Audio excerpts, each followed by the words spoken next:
एक नगर में प्रतिष्ठित आदमी रहते थे जिन्हें बहुत समय बाद एक पुत्र की प्राप्ति हुई थी। उसका नाम राहुल रखा गया।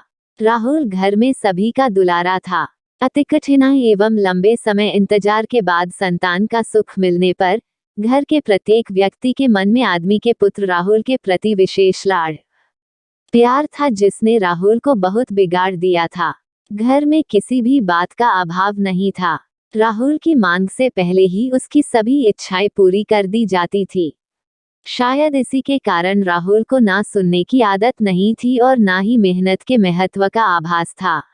राहुल ने जीवन में कभी अभाव नहीं देखा था, इसलिए उसका नजरिया जीवन के प्रति बहुत अलग था। और वहीं आदमी ने कड़ी मेहनत से अपना व्यापार बनाया था।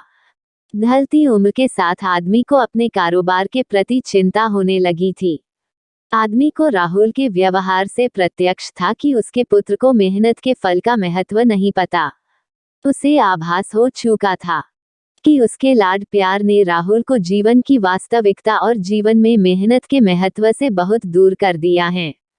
गहन चिंतन के बाद आदमी ने निश्चय किया कि वो राहुल को मेहनत के फल का महत्व स्वयं सिखाएगा, चाहे उसके लिए उसे कठोर ही क्यों न बनना पड़े। आदमी ने राहुल को अपने पास बुलाया और बहुत ही तीखे स्वर में उससे बात की। उसने कहा कि तुम्हारा मेरे परिवार में कोई अस्तित्व नहीं है, तुमने मेरे कारोबार में कोई योगदान नहीं दिया और इसलिए मैं चाहता हूँ कि तुम अपनी मेहनत से धन कमाओ, तभी तुम्हें तुम्हारे धन के मुताबिक 2 वक्त का खाना दिया जाएगा। ये सुनकर राहुल को ज्यादा कोई फर्क नहीं पड़ा। उसने उसे क्षण भर का गुस्सा समझ लिया, लेकिन आदमी ने भी ठान रखी थी। उसने घर के सभी सदस्यों को आदेश दिया कि कोई राहुल की मदद नहीं करेगा और न ही उसे बिना धन के भोजन दिया जाएगा। राहुल से सभी बहुत प्यार करते थे, जिसका उसने बहुत फायदा उठाया। वो रोज किसी के पास जाकर धन मांग लाता और अपने पिता को दे देता, और आदमी उसे उन पैसों को कुएं में फेंकने का बोलता, जिसे राहुल बिना किसी अड़चन के फेंक आता और उसे रोज भोजन मिल जाता। ऐसा कई दिनों तक चलता रहा, लेकिन अब घर के लोगों को रोज रोज धन देना भारी पड़ने लगा। सभी उससे अपनी कन्नी काटने लगे, जिस कारण राहुल को मिलने वाला धन कम होने लगा और उस धन के हिसाब से उसका भोजन भी कम होने लगा। एक दिन राहुल को किसी ने धन नहीं दिया और उसे अपनी भूख को शांत करने के लिए गांव में जाकर कार्य करना पड़ा। उस दिन वो बहुत देर से थका हारा आदमी के पास पहुंचा और धन देकर भोजन मांगा। रोज के अनुसार आदमी ने उसे वो धन कुएं में फेंकने का आदेश दिया, जिसे इस बार राहुल सहजता से स्वीकार नहीं कर पाया और उसने पलटकर जवाब दिया, पिताजी, मैं इतनी मेहनत करके पसीना बहाकर इस धन को लाया और आपने मुझे एक क्षण में इसे कुएं में फेंकने कह दिया। ये सुनकर आदमी समझ गया कि आज राहुल को मेहनत के फल का महत्व समझ आ गया है।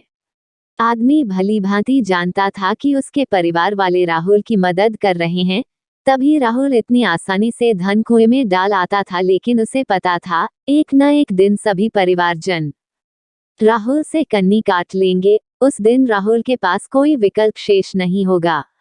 आदमी ने राहुल को गले लगा लिया और अपना सारा कारोबार उसे सौंप दिया।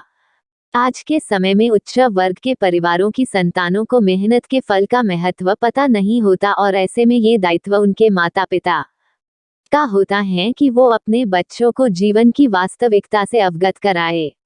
लक्ष्मी उसी घर में आती हैं जहां उसका सम्मान होता है। मेहनत ही एक ऐसा हथियार है जो मनुष्य को किसी भी परिस्थिति से बाहर ला सकता है। आदमी के पास इतना धन तो था कि राहुल और उसकी आने वाली पीढ़ी बिना किसी मेहनत के जीवन आसानी से निकाल लेते। लेकिन अगर आज आदमी अपने पुत्र को मेहनत का महत्व नहीं बताता, तो एक न एक दिन आदमी की आने वाली पीढ़ी आदमी को कोसती। इस तरह की कहानियां सुनने के लिए हमारे चैनल को सब्सक्राइब करना ना भूलिएगा और लाइक करना और कमेंट करना भी ना भूलिएगा।